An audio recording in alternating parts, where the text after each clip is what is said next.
Hey everybody, this is Mrs. Sorrells. Today we are going to do lesson 2.3 and we're going to be comparing and ordering rational numbers. Oh, look who it is. It's Mr. Nelson. Faber. There's Mr. Paper. No, we're not doing that. We are Alright, in all seriousness now, we are going to do video 2.3 and it's comparing and ordering rational numbers. I've had some complaints that I scream into the camera, so I'll try and keep it a little bit quieter. So here we go. Our essential question for today is, how do you compare and order rational numbers? So we have compared and ordered numbers, but now we've done integers, and so now we're going to be looking at rational numbers. Yesterday and the day before, you spent some time talking about what a rational number is. So we're going to check back at the end of the lesson and make sure that you have accomplished this. Okay, the teak that we're doing is ordering a set of rational numbers arising from mathematical and real-world context. So this would be real-life situations where you might need to order them. Okay, here is the pages we're going to start with. We're going to do page 43. You don't have much to copy on page 44. We've got page 45, and then this is where we're going to focus and use some of the examples to do some specific problems. Okay, so go back to the very beginning. This is the page you've got the most copying to do. And tell you what, well, y'all can probably see it. We'll leave it right here. I'll zoom in a little bit. Go ahead and pause the video. I do want you to notice here that on the number line there are, sorry, that was the bell, there's decimals above and then fractions below. And one of the questions says, how can you put fractions and decimals on the number line?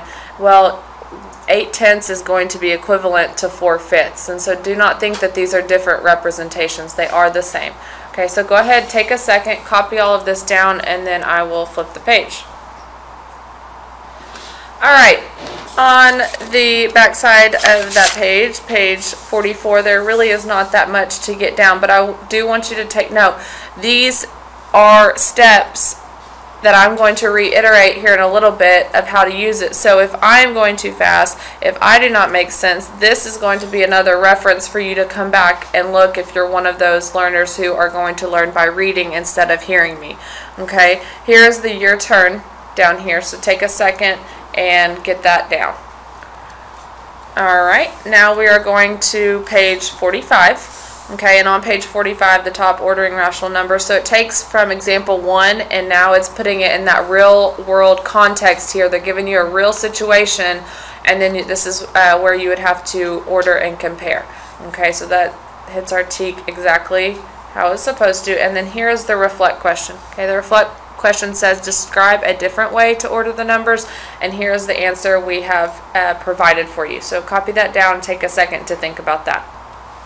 Alright, thank you for doing that. Now here is the real learning, okay, and we're going to go back to the examples and use those to help us, and I'm also going to give you some additional ways that you can do it. So please go ahead, if you don't have a piece of paper, an extra sheet of paper, get out a scratch sheet of paper that you can attach to the back of your notes for that, because you are probably going to need some space to do this work. Okay, so I'll give you a second, pause it if you need to, and get the paper. Alright, so one of the things that you need to be able to do before you can order them is you need to get all of the numbers to either be decimals or fraction. In this lesson, we're going to teach you how to change everything to a decimal, but you also do need to know, for future reference, how to go from decimal to fraction. So we're going to take time to do that today as well. Okay, so in the first 3 that we're going to do, I've starred the 3 we're going to do. It tells us to go back to the explore activity. Okay, and this is the explore activity. Okay, so you can see here that you're going to have to place it on the number line, so we need to find equivalent fractions and decimals for each of these examples. Okay, so here's where the scratch paper comes in. We're going to take 6/10 and we're going to make it a fraction because it's already a decimal. So I'm just going to place this under here for y'all. Okay, so number 1, we have 6/10. Now you've heard me say it correctly, and if you read the decimal correctly, it's going to automatically give you a hint of what the fraction should look like. So this says 6/10. This is the tenths place. Okay, and so as a fraction, you would simply write it 6/10. Okay, now I want to show you a little trick. Here's how to know your place value. So under the decimal, you can always write a number 1. And then you're going to put zeros under any number that follows the decimal. So there's only one digit here, so I put the 0 under it, and guess what place value it is? It's the tenths place. So that is going to become our denominator. Okay, our next step here is going to be we have to simplify the fraction. These have a common factor of 2, so we're going to divide by 2, and we would get 3/5. So I could say that 3/5 is equivalent to 6/10. Okay, let's go back to number 2, 1/4. So this is a fraction. We want to change this to a decimal. Okay, we don't want an equivalent fraction, we want an equivalent decimal.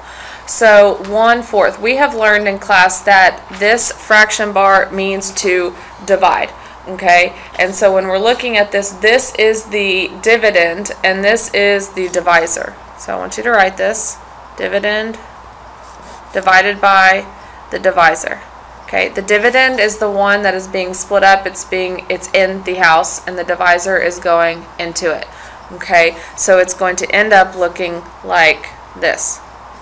My kiddos, I've used the top Ned the numerator and Donkey the denominator, but you do need to know these words. Okay, now this looks funny, but we're going to divide it. We've also practiced this. 4 does not go into 1, so to make this possible, we add a decimal in our quotient, a decimal in our dividend, and then add a 0. Now what we do is we kind of ignore the decimal. Can 4 go into 10? It can. Okay, so 4 cannot go into 1. You need to put an X or a 0 above that. So 4 goes into 10 2 times without going over. 2 times 4 is 8. We have to borrow when we're subtracting. You get 2. Okay, now we're going to keep going. So we add another 0 and drop down. 4 goes into 20 5 times, and it actually goes in evenly, and we know that because there are no remainders, so we can stop. So what you could say is 1/4 is equivalent to 25 hundredths. Okay, hundredths, put the 1 under here, a 0 under the 2, a 0 under the 5. Look, now you know your place value is the hundredths place. Okay, number 3, 9/10. It is written as a decimal, and we want to make it a fraction. Again, put the 1 under the decimal and a 0. Now you don't have to do this. Okay, I'm not making this mandatory. This is just for those of you that are struggling with remembering place value. Okay, so don't think that's mandatory. So I know that this is the tenths place, so this as a fraction would be 9/10. Now the question is, can I simplify this fraction? Do they have any common factors? Okay, if I make a T-chart for 9, the only factors I get are 1 and 9 and 3 and 3. If I make a T-chart for 10, I get 1 and 10 and 2 and 5. I do not see any numbers in here other than 1 that are common, so what that means is that this cannot be simplified. It is fully simplified. Okay. Alright, if you are awake, or asleep, whoops, you need to wake up. Wakey, wakey, eggs and bakey. Here we go. Now we're going to actually take what we have done, and we're going to put it into work here with the number line. Okay, so here's what the questions are going to look like. Let's look at number 10. Again, I'm going to use the scratch paper, and so let me figure this out. Let me write down the numbers we need. Okay, so number 10, we've got 75 what? 75 hundredths. We've got 1/2. We've got 4/10, and we've got 1/5. I need to first order them, and then I'm going to place them on the number line. Okay, now the number line is all decimals, so guess what we're going to make all these numbers? We're going to make decimals for all of them. Okay, this one is already a decimal. This one is a decimal, so these are the 2 that I need to convert to decimal. We just learned up here when we go from fraction to decimal, we are dividing. Okay, so work these with me. We're going to do 1 divided by 2. Some of you might already know what this is as a decimal, which will save you some time, okay? But 2 cannot go into 1, so we add a decimal and a 0. 2 goes into 10 5 times, and it goes in evenly, so you're done. We can say that, 1/2 is 5/10. Okay, now let's do 1/5. Dividend, divisor, in the house, outside the house. Okay? Do not get used to the bigger number being in the house. 5 does not go into 1. Add a decimal and zeros. 5 goes into 10 2 times. Quick and easy. Okay, 2/10. Now we have all our decimals. Now we can correctly place them on the number line. So 75 hundredths. Let's talk about that. 75 hundredths. All we see on here is 0.7 and 0.8. Okay, I want you to take note that all of these could be written. See, 0.5 could be written as 50 hundredths, and 0.4 or 4/10 could be written as 40 hundredths, and 2/10 could be written as 20 hundredths. So if you think about this, 75 is going to be between 7/10 and 8/10. Okay, so let's put that on here. Here's 7/10. Here's 8/10. It's got to go right in between, because this is like 70 and this is like 80, and 75 falls between 7 and 8. Okay, 1/2 was 5/10. Y'all, if you hear something, that's all of you children in the background and during a passing period. So try and stay with me here. Okay, so 1/2 is 5/10. That'll go directly on that spot. 4/10 goes directly here, and 1/5 was 2/10. That goes here. Now guess what? Think back to what we did with ordering integers. Left to right is least to greatest.